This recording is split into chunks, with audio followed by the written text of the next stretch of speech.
this is not new for us. This has happened many times in the past. This is stupid. It's 5 bullshit. years. I don't think it bullshit. is. I think it's bullshit. Why? All right. Hello. Welcome to episode 127 of KT Confidential, the real estate podcast. I'm Ariel Cormendi. He is Adrian Trott. What's up, everybody? Good morning. I'm feeling good today. Feeling good today. Yeah. Why are you feeling good? Well, I got up a bit earlier than I have been lately. I've been a bit sluggish, but I got up at a good time today. And what's a good time? 6:15. I'd still like to be a little bit earlier, but I was happy with that. And went for a little run on the treadmill. My office and my gym are one, so it works well. It's good. And had a good start to the day. I've accomplished a fair bit. My desk is a mess. Whenever my desk is a mess, it means a lot's going on. I can't stand a messy desk.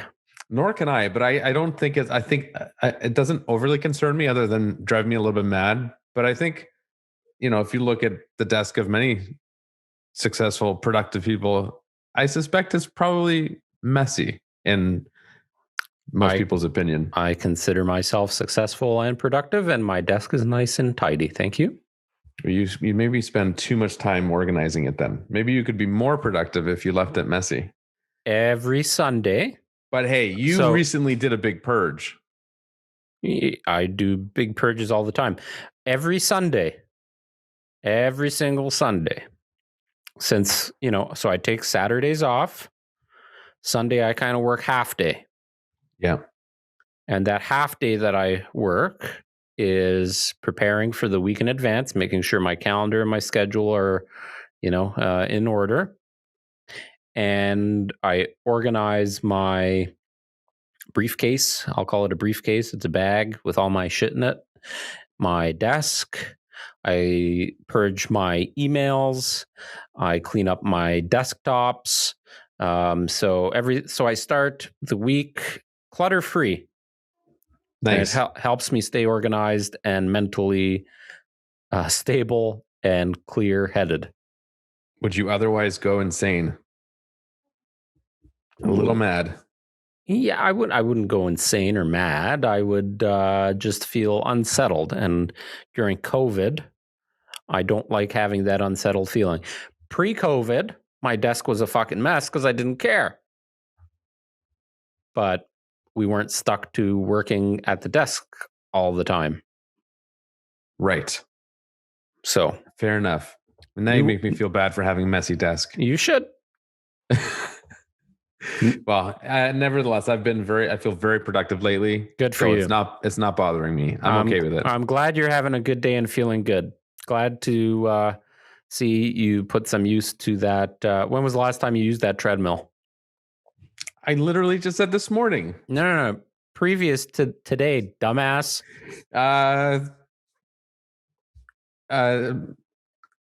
3 days ago. Don't ask me when the time previous to that was. Because I do not know. That's what I was getting at. Yeah, I know what you were getting at. I was trying to avoid it. Not after you've dusted off the cobwebs. That's okay. The last time I used mine was probably 9 months ago.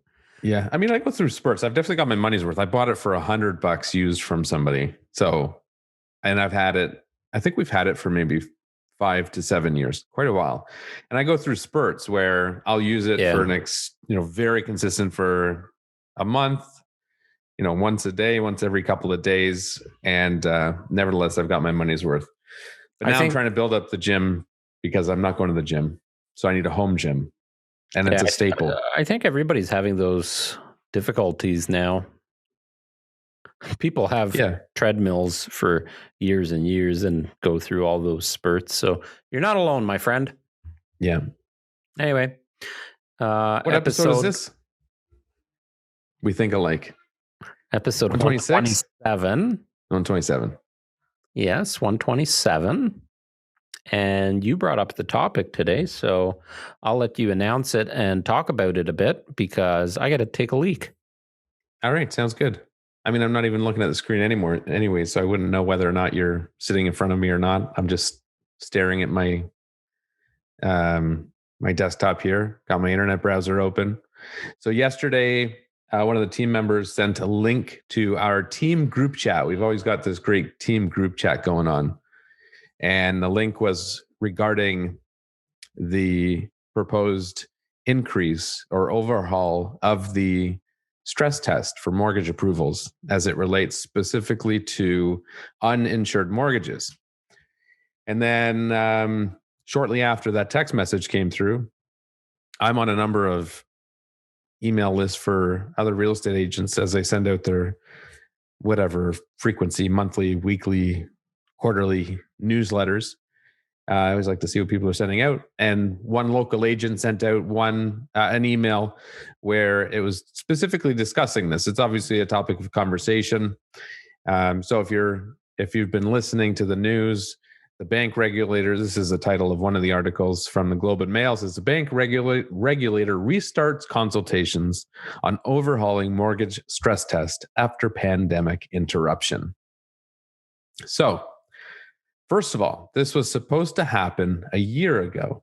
Back in March of 2020, they were proposing to increase the rate and make it a little bit tougher with the stress test for uninsured mortgages. But due to the pandemic, they put a hold on it because there was already enough going on that they thought was going to wreak havoc on the industry, which it clearly did not, as we personally predicted.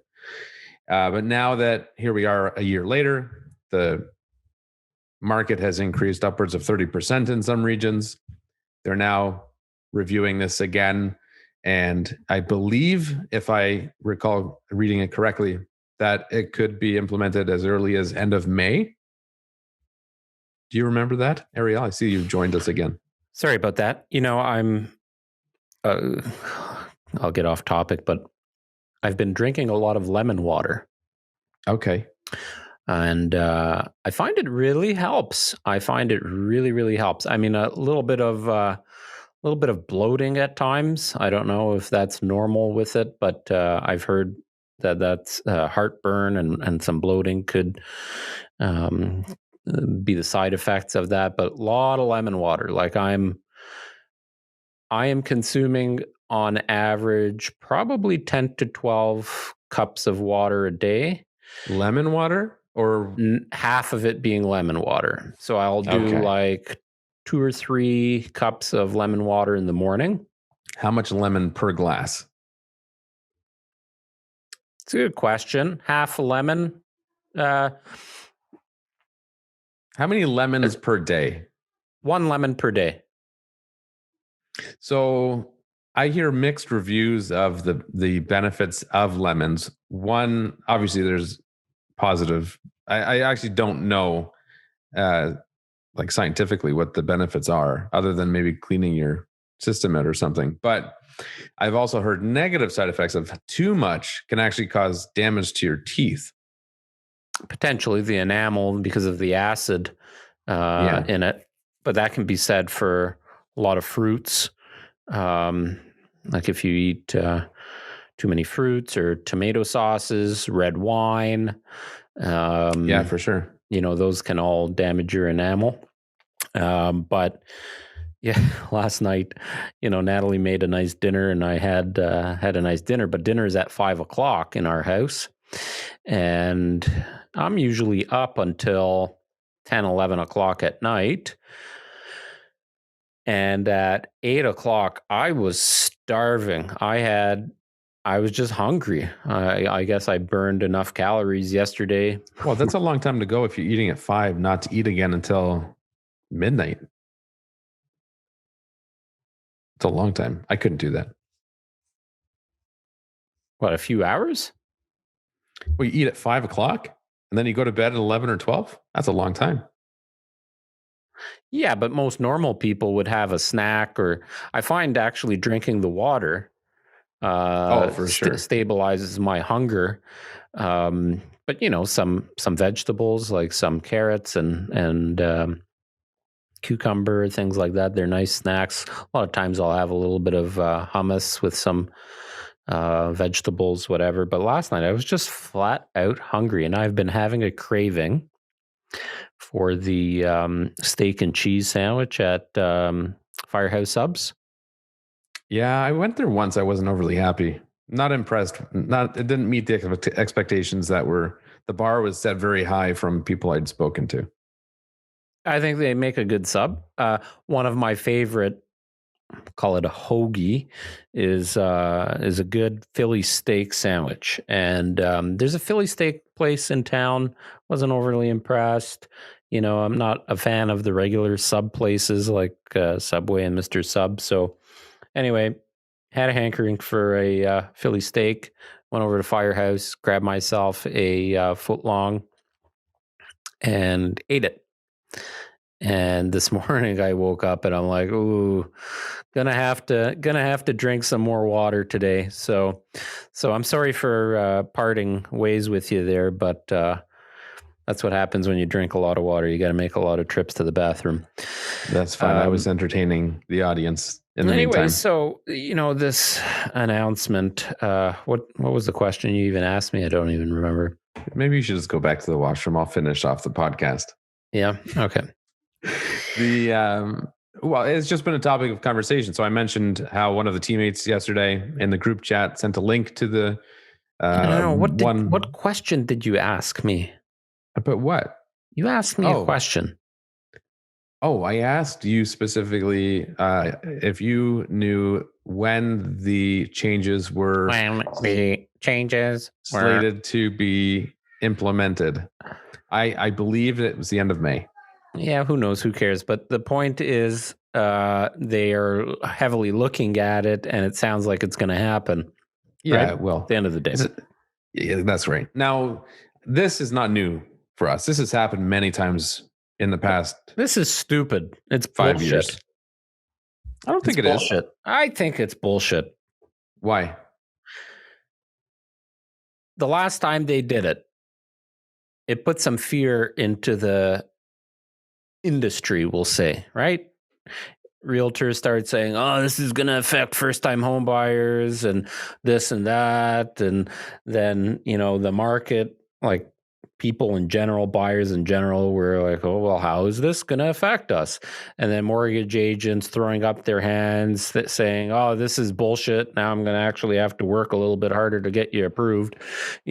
Fuck, everybody's doomsday over. We're talking 0.45%.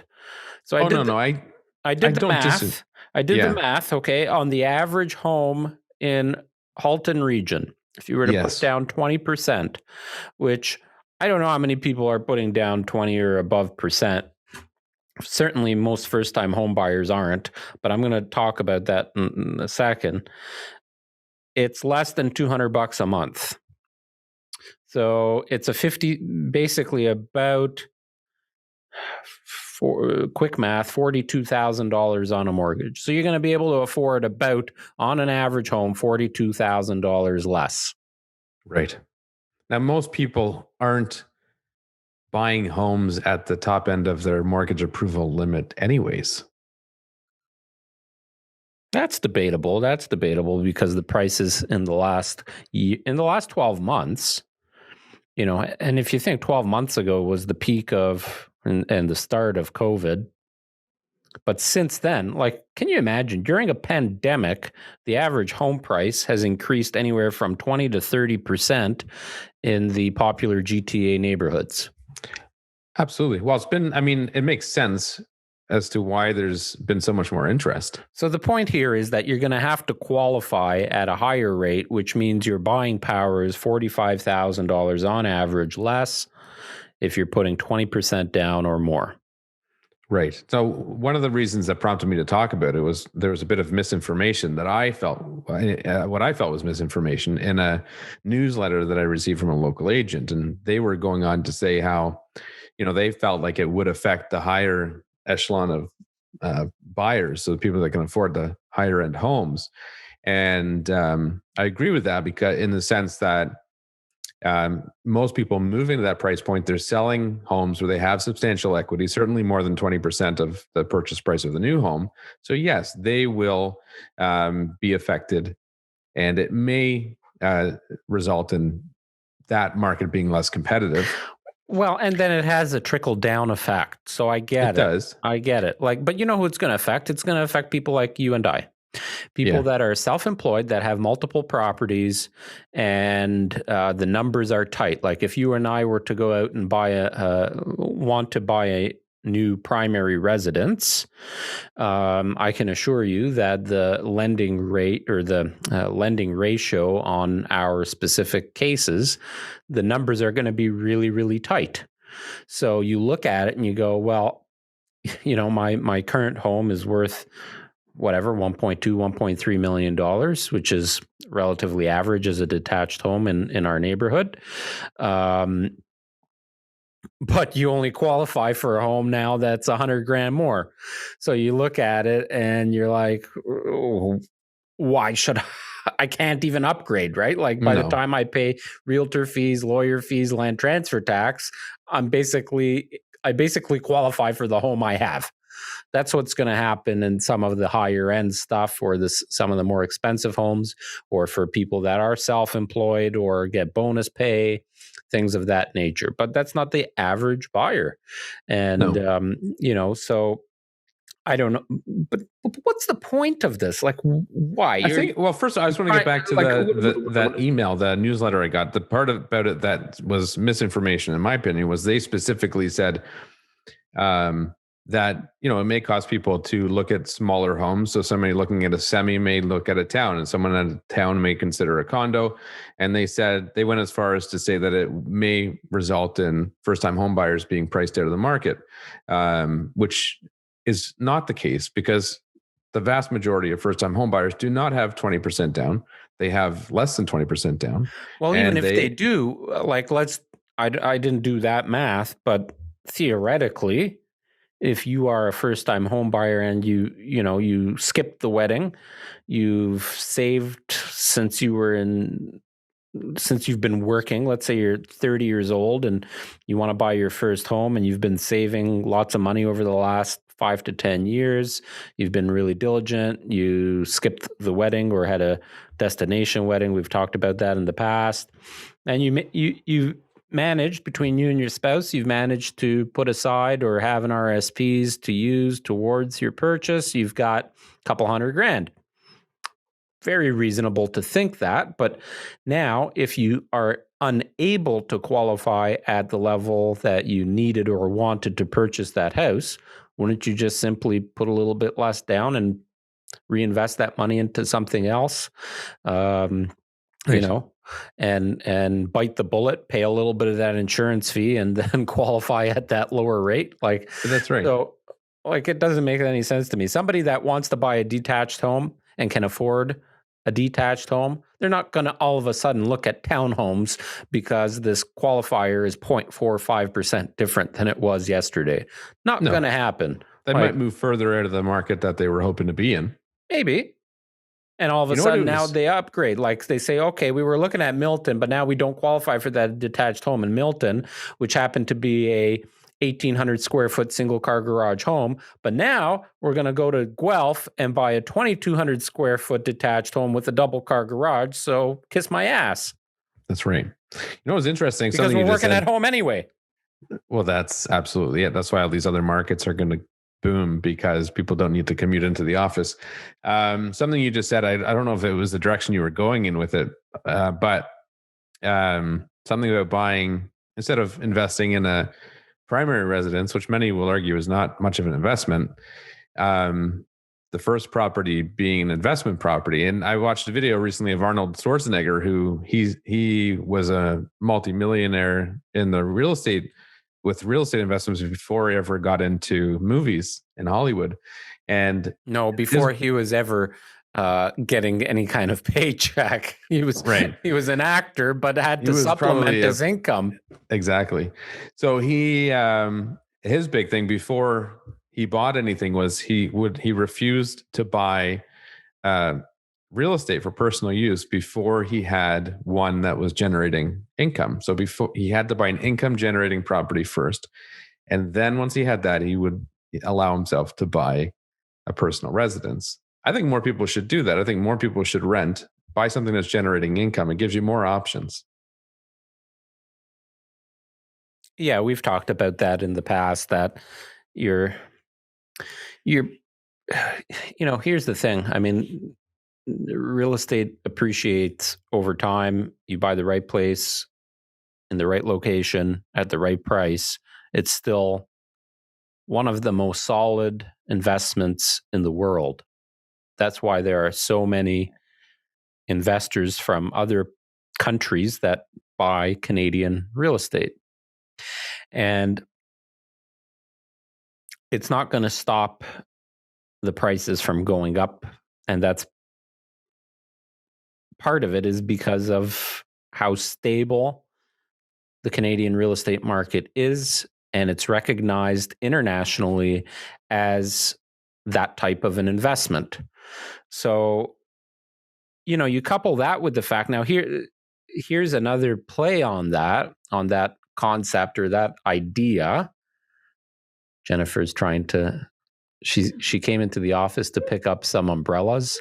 Is she holding her breath or something? To deliver some umbrellas to our clients, because lots of rain in the forecast this month.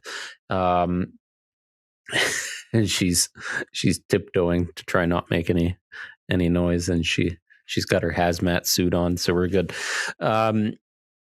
There are a lot of and again, this is not a platform for us to have predictions that we bet on. These are just our analyses. I don't know what's the word I'm looking for. Whatever. Sounds good. This is our analysis of what we think. That's it. And what I think is that there are a ton of older people that have owned real estate, primary residence and secondary residences, that have increased in value so much since they've purchased it that they are now leveraging those properties and refinancing portions of it to gift to their children and grandchildren, because they can't take it with them. And for taxation purposes on estates, why not refinance it while you're alive, gift it to your family, that you can then enjoy that inheritance or that equity, right? Like, so. Well, if they can carry it, if I mean, not many people that are retired want to carry that debt. Yeah, but maybe they hold back enough to carry it. Even if they can't, like, let's say you're my son, and hey, Dad, been trying to buy this house with my fiance. Can you help me out? No. Maybe that's my answer. Yeah, well, that's your answer because you're a dick. But no, because I'm going to make my kids work for it. Good. But there's a lot of people out there that would help their kids and co-sign, as an example, on a mortgage. Or say, bye, Jenny. Or they'll say, okay, you need an extra $100,000 in cash to qualify. I'll take the $100,000 out of my house and you pay me back. You pay me the equivalent of what you have a mortgage deal with that family member on the side. And you say, okay, behind the scenes, I'll lend you that 100 grand. You pay me $325 a month as a mortgage. Who knows? Whatever. There's, lots of ways to arrive at those financial agreements and financial decisions. And I think there's a lot of equity out in the marketplace where people aren't leveraging it. And it's not new either. I had a friend of mine back in, I can't remember, maybe more than 10, maybe 15 years ago. His parents helped him buy his first condo. Then he sold it, paid them back. He still walked away with a bunch of equity. Yep. Yeah, exactly. Exactly, because first-time home buyers, usually 3 to 5 years, they get the itch, right? They need more space, want a backyard, or had a kid, or whatever, and then all of a sudden, instead of that townhome, now they want that semi, or they want the detached home, or they need it, and but in that 3 to 5 years, even whatever, they've just think, if you're a first-time home buyer now and you buy a $900,000 house and it continues at this rate, 30%, that home is going to be worth, well, maybe that's going to be the extreme going forward, but it's going to be worth $1.5 million soon. You know what I mean? Like, well, this is the exact same conversation I had with a client recently. They're a young couple, first-time home buyers. And the first house they looked at, which was not with me, it was with another agent. They didn't end up getting it. They were in multiple offers, but it was in the 1.3 range. And they subsequently weren't happy. They came to us, and in our initial conversations, I dug in and I was explaining to them that, the turnover for first-time home buyers in that 3 to 5 year range. So, why are you trying to find the perfect forever home when you're not going to be there forever? And then they ended up completely agreeing. We changed their whole perspective of what they were looking for. We went out and saw some homes that were below $1 million. They were all in the $900 to $1 million range. They saw options that they were completely satisfied with, and they recognized that in 3 years, probably they'll be selling it anyways. And it's a great stepping stone to then buy something that they can afford more easily and that will suit their lifestyle, which at that time will probably be very different. It will probably look different. Maybe 1 or 2 kids on the way, different jobs, who knows? yeah, I mean, my recommendation and we're talking about first-time homebuyers specifically. I don't think this is going to affect first-time homebuyers dramatically, especially because of work-from-home situations. And I do believe the younger generation that wants to buy homes, because there's a big percentage of younger people that have zero interest in buying homes. I know somebody that makes very, very good money online and from very different. Is someone with like an OnlyFans page that you're friends with?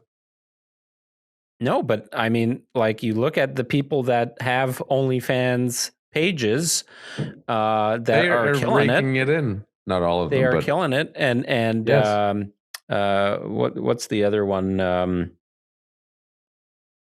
The one for video games. Twitch.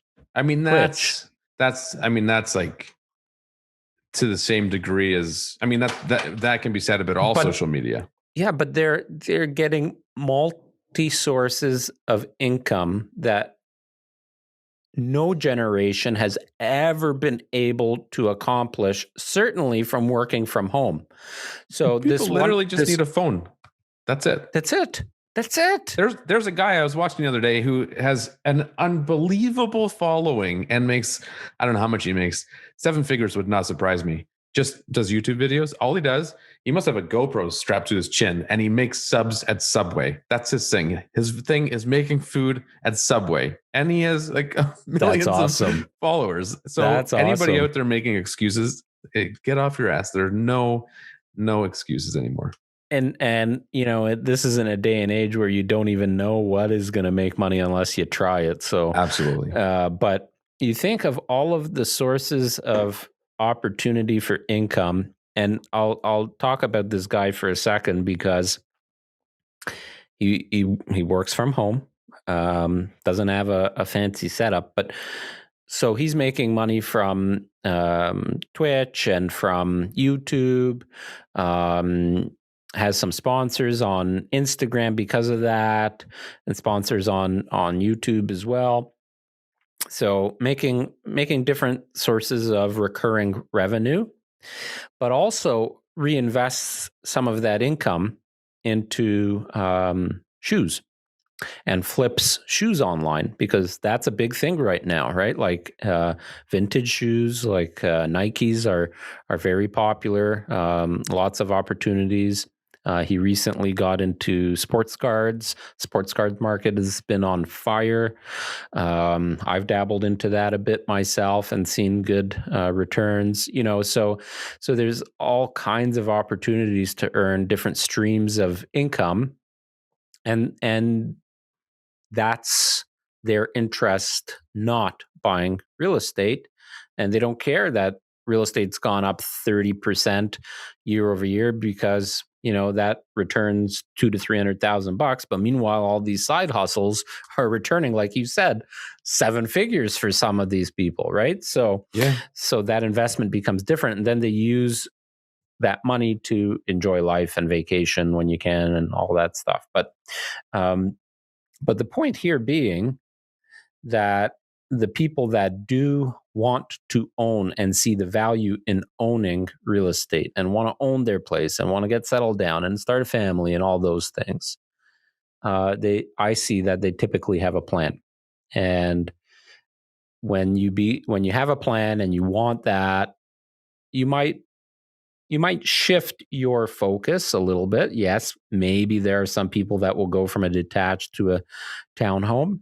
Maybe there are people that would go from, Oakville to Ancaster because of commuting and all those things. So it's not going to slow down the real estate market. It's just going to shift it a little tiny bit. It's no different than what you and I did when we moved from Oakville. It's like, hey, let's sell our townhouses and buy detached homes for the same price, 10 minutes north.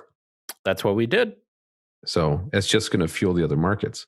And I think if somebody truly is becoming priced out of the market, but they still want to have their foot in it, that's when they need to look at, okay, well, maybe it doesn't need to be for me. Maybe it's a rental that's 45 minutes away, and that gets my foot in the door. And then 5 years from now. So the question becomes, why do the governing bodies want to implement that change? And it's this, my gut tells me it's their way of trying to slow down the fuel on the fire, right? Like to calm the craziness that's happening in the market. I think there's two sides to it. One is that, which I don't think it will affect it much at all, as we've seen. Come closer to the mic. One is that. The other one is it goes back to what you said about the market, Canada having one of the strongest real estate markets in the world. They want to maintain that. So by having stricter rules for getting approved, they're less concerned about people being defaulting on their mortgage if things change down the road. Yeah, I mean, that is, they're trying to put those safety nets in place so a market crash like what happened in the US doesn't happen here. But again, the supply and demand in this country as a whole, and the demand for properties in this country from international money is so strong that that's why we haven't seen a crash. Like even what people call a crash, which happened in 2017, wasn't a crash. Well, I think 5% decline is considered a crash, which is marginal. So what's a 10% increase considered? Well, I think that's why by those standards, the numbers we've seen over the course of the last decade are probably considered not sustainable, because by their definition, that's insane. Well, I would think. But here's, to dig a little bit deeper, I wonder what our podcast would be like if we smoked some weed before we filmed one. To dig a little deeper,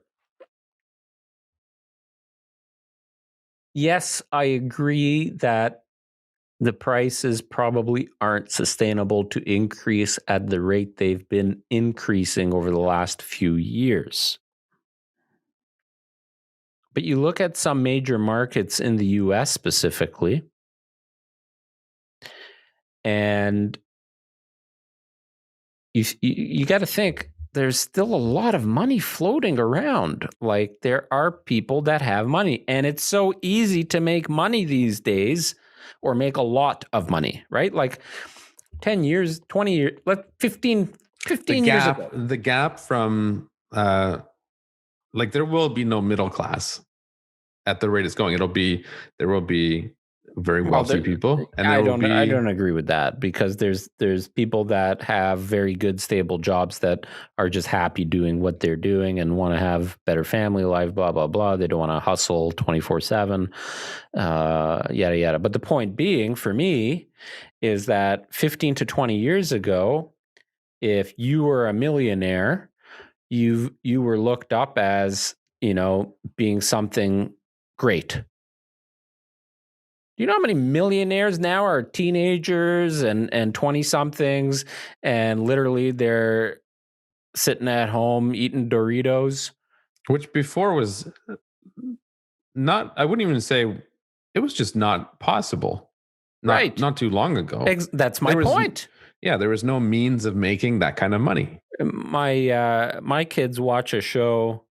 I can't remember what it's called now, but it's a dad and his son, and they do dinosaur digs and things like that. You ever seen that on YouTube? And that's all they do. They have a YouTube channel, and they do dinosaur digs, son and dad. And now it's... Is he actually a paleontologist? No. They're just dad and kids, just out of dinosaurs. Yep. Out of sheer pleasure and enjoyment. And they've built a company from their YouTube channel. And the last I checked, which was probably 6 months ago or so, and I don't know if it's 100% accurate, but the gross earnings of that company was upwards of $5 million in the calendar year. And can you imagine what their expenses are? Like a fraction of that. Even if it's half. Yeah. Here's a they obviously have a production team at that point. I don't know how old the kid is. Here's a young kid and his dad making $2.5 million doing YouTube videos. Right? That's the world we live in.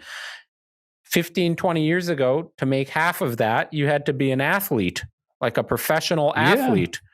Like Wayne Gretzky was making $1.5 million, or well, maybe he was at the top of the scale, but you know what I mean? An average hockey player, NHL hockey player, 20 years ago, making $1.5 million was considered a superstar. So that's the world we live in. So there's lots of money floating around, and the money that people are earning with these virtual means are coming globally. Well, that's easy. That's how they're able to do that. So you're not just selling into, like, if you have a product and you're selling it, now you're not just selling it to people in the Halton area. You're selling it to people worldwide, which means unlimited opportunity. And when there's unlimited opportunity for people to make money, a portion of the population is taking advantage of that. And that portion of the population is what's putting extra fire onto the real estate market, because they need a place to put all that money. And because real estate is such a sound investment in this country, that's where some of that money's going. Now you have people all over the world doing the same things. So you've got people in China selling things to people all over the world by virtual means. And now they're saying, what? Yes, I'm being expressive. I'm excited about this conversation. So now that's why you've got all of this international money coming into Canada. Obviously we know some contacts in cottage country. There's a ton of people buying cottages in Ontario that don't live in this province. Yeah. There are a ton of people buying cottages in cottage country that don't live in Canada, that they're not Canadian citizens. I think it was not long ago, actually, that I think it was Huntsville, specifically Huntsville. I don't know if it was as broad as Muskoka, but I think it was narrow as Huntsville being rated the number one place to vacation in China. Wow. Yeah. So, you hear stuff like that. As Ontarians, we don't think about it that way, but this is a beautiful place to vacation and a safe place to vacation, especially cottage country. Yeah. If you live in a hot climate, it's a beautiful place to visit in the winter, because people that live, like you talked to Vishal on our team, he comes from a hot country. He actually doesn't like the heat. He likes the colder months. Right. And there's a lot of people like that too, right? So it makes it as a year-round destination. And a $1 million cottage to somebody that's wealthy in Hong Kong, where $1 million will buy you a 300 square foot condo. It seems like a great deal, right? So, well, and that's the other thing with it too is our market relative to many of the other big markets has hardly scratched the surface in terms of cost. Yeah. Well, people say prices of Toronto condos, downtown Toronto condos are expensive. Well, you can still buy a 750 square foot condo, walking distance to everything, like close to Union Station, for well under $1 million. A condo like that in Manhattan is twice the amount, if not more, in US dollars. So you're talking 2-3 times that amount. And a lot of people will put Toronto up as one of the top 5 cities, certainly top 10 city worldwide. Yeah. So there's still a lot of catching up to do with some of those other big markets. And on that note, back to the topic of conversation as we wrap up, I don't suspect this change will have much of an effect on things. If it does, it'll be short-lived. But help our company make $5 million a year like this father-son duo by commenting and rating the podcast for us. That's how it improves our searchability and exposure. Thanks everybody for listening. That's episode 127 of KT Confidential. See you next week.